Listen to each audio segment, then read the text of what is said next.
Breaking news పంజాబ్లోని అమృత్సర్ పై Pak missile దాడికి ప్రయత్నించినట్లుగా తెలుస్తోంది. పాక్ ప్రయోగించిన మిసైల్స్ ను భారత్ గాల్లోనే ధ్వంసం చేసినట్లు ప్రచారం జరుగుతోంది.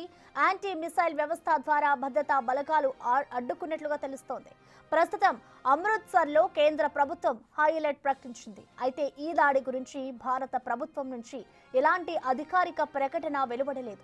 ఇవాళ ఉదయం అమృత్సర్ బాటాల రోడ్డులో ఓ పొలంలో క్షిపణి శిథిలాలు రైతులకు కనిపించినట్లు ఫోటోలు కనిపించాయి.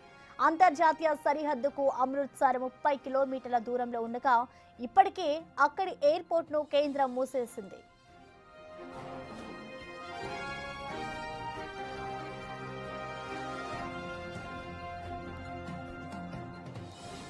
పంజాబ్లోని అమృత్సర్ పై పాక్ మిసైల్ దాడికి ప్రయత్నించినట్లుగా తెలుస్తోంది. ఇటు పాక్ ప్రయోగించిన మిసైల్స్ ను భారత్ గాల్లోనే ధ్వంసం చేసినట్లు ప్రచారం జరుగుతోంది. యాంటీ మిసైల్ వ్యవస్థ ద్వారా భద్రతా బలగాలు అడ్డుకున్నట్లు తెలుస్తోంది.